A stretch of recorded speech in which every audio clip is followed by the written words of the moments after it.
Hi guys, this is Aditya from spoken English Guru YouTube channel और एक बार फिर से आपका स्वागत है क्लासरूम ट्रेनिंग के इस वीडियो लेक्चर में। बच्चों, आज हमारा टॉपिक है passive of models helping verb. Active और पैसिव वॉइस की सीरीज में पहले वीडियो लेक्चर में मैंने आपको बताया था कि एक्टिव और पैसिव वॉइस का कॉन्सेप्ट क्या है और टेंस सेंटेंसेस के पैसिव वॉइस किस तरह से बनाए जाते हैं। अगर आप टेंस के सेंटेंसेस के पैसिव वॉइस नहीं बना सकते तो पहले उस वीडियो लेक्चर को जरूर देखिए, क्योंकि उससे आपका बेस मजबूत होगा और उसके बाद मॉडल्स के पैसिव वॉइस बनाना आपके लिए बहुत आसान हो जाएगा, क्योंकि कॉन्सेप्ट लगभग सेम होता है। शुरुआत करने से पहले देखिए, आपके सामने 5 सेंटेंसेस हैं। ये पांचों सेंटेंस पैसिव वॉइस के सेंटेंसेस हैं और इन सेंटेंसेस में मॉडल हेल्पिंग वर्ब्स का यूज हुआ है। तो इन सेंटेंसेस को किस तरह से बनाना है, ये बात इस वीडियो लेक्चर के माध्यम से आप समझ पाएंगे। अगर आप इस चैनल के लिए नए हैं तो सब्सक्राइब जरूर करिए और सब्सक्राइब के बगल में जो घंटी का निशान है उस पर क्लिक जरूर करिए, ताकि हर वीडियो का नोटिफिकेशन आपको मिल पाए। आइए शुरुआत करते हैं मॉडल हेल्पिंग वर्ब्स के पैसिव किस तरह से बनाए जाएं इस बात की। देखिए, आपके सामने एक चार्ट है। इस चार्ट में आपके सामने एक कॉलम में तो मॉडल हेल्पिंग वर्ब्स लिखी हुई हैं। कौन कौन सी हेल्पिंग वर्ब्स हैं, जैसे can, could have, should have, must have, may, might, ये सभी हेल्पिंग वर्ब्स आपके सामने लिखी हुई हैं। और साथ ही साथ दूसरे कॉलम में बी या बीन का यूज हुआ है। इसका मतलब ये है, इन हेल्पिंग वर्ब्स के साथ पैसिव वॉइस में बी या बीन का यूज होता है। जिसके सामने बी है उसके साथ बी का यूज, और जिनके सामने बीन है उनके साथ बीन का यूज। मेरी इस बात को आप तभी समझ सकते हैं जब आप मॉडल हेल्पिंग वर्ब्स के बारे में जानते हो और आप जानते हो कि किस तरह से इनके एक्टिव वॉइस के सेंटेंसेस को बनाया जाता है। एक्टिव वॉइस का मतलब है सिंपल वही सेंटेंसेस जो मॉडल हेल्पिंग वर्ब्स में मैंने आपको बताए थे। मान लीजिए मैं कहता हूं, मैं तुम्हें भेज सकता हूं, आई कैन सेंड यू। तो पैसिव वॉइस में ये सेंटेंस कैसे बनेगा, तुम्हें मेरे द्वारा भेजा जा सकता है।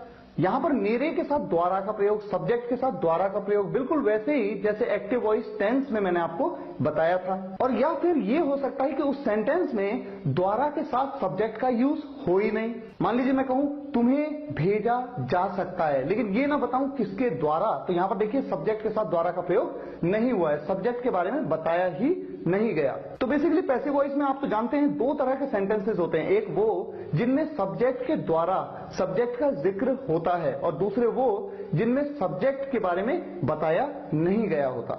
अब देखते हैं कि सेंटेंस का फॉर्मेशन कैसा होगा पैसिव वॉइस में। पैसिव वॉइस में सबसे पहले आप ऑब्जेक्ट लिखते हैं, ऑब्जेक्ट के बाद आप लिखते हैं मॉडल हेल्पिंग वर्ब। जो भी हेल्पिंग वर्ब है वो आप लिखते हैं। उसके बाद बी या बीन का यूज, इस टेबल के अनुसार आप समझ सकते हैं बी का यूज कहां पर और बीन का यूज कहां पर। उसके बाद जो भी क्रिया उस सेंटेंस में है उसकी थर्ड फॉर्म, और उसके बाद सेंटेंस के एंड में बाय के साथ सब्जेक्ट का यूज, अगर उस सेंटेंस में सब्जेक्ट दिया गया हो।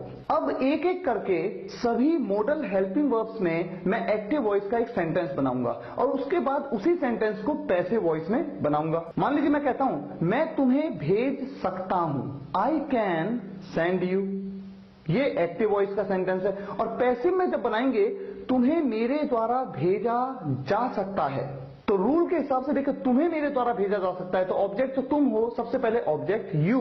उसके बाद सकता है के लिए कैन का यूज आप करते हैं। ये कैन मॉडल हेल्पिंग वर्ब्स का कॉन्सेप्ट है, तो यहां पर आप यूज करेंगे कैन, और कैन के साथ बी यूज होता है या बीन, बी का यूज होता है टेबल के अनुसार, जैसा मैंने आपको बताया कैन के साथ बी, और उसके बाद वर्ब की थर्ड फॉर्म का यूज। वर्ब है सेंड यानी भेजना, और सेंड की थर्ड फॉर्म सेंड।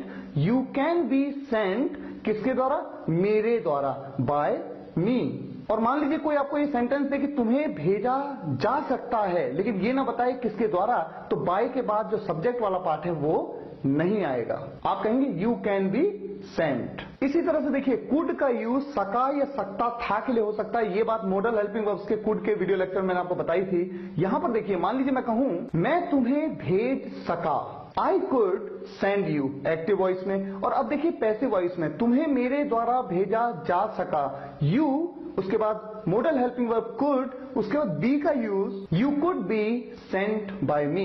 यहां पर कुड के साथ बी का यूज, क्योंकि कुड के साथ हमेशा बी का यूज होता है। मैं तुम्हें भेज सकता था, I could have sent you. आप जानते हैं कि एक्टिव वॉइस में कुड हैव के साथ वर्ब की थर्ड फॉर्म लगती है, तो इसलिए मैंने कहा I could have sent you, send की थर्ड फॉर्म।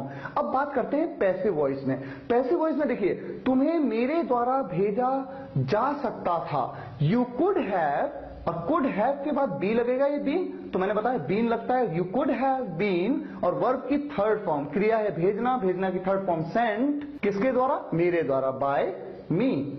यहां पर आपको कंफ्यूज नहीं होना है, कुड और कुड हैव दोनों का यूज सकता था के सेंस के लिए सेंटेंसेस में किया जाता है। फिलहाल हमारा फोकस एक्टिव और पैसिव वॉइस में है, तो एक एक मॉडल हेल्पिंग वर्ब्स के साथ हम एक्टिव वॉइस का एक सेंटेंस बना रहे हैं और साथ में पैसिव वॉइस में। अगला आपके सामने मॉडल हेल्पिंग वर्ब है शुड, जिसका मतलब होता है चाहिए। मुझे तुम्हें भेजना चाहिए, I should send you, active voice में। और पैसिव वॉइस में देखिए कैसे, तुम्हें मेरे द्वारा भेजा जाना चाहिए, you should be sent by me. यहां पर शुड के साथ बी का यूज आप करेंगे, जैसा मैंने टेबल में बताया, और साथ ही साथ में वर्ब की थर्ड फॉर्म का यूज। अब देखिए शुड हैव, जिसका मतलब होता है चाहिए था, मुझे तुम्हें भेजना चाहिए था, I should have sent you. Active voice के इस सेंटेंस में आप जान रहे हैं कि शुड हैव के साथ वर्ब की थर्ड फॉर्म क्यों यूज हुई, क्योंकि एक्टिव वॉइस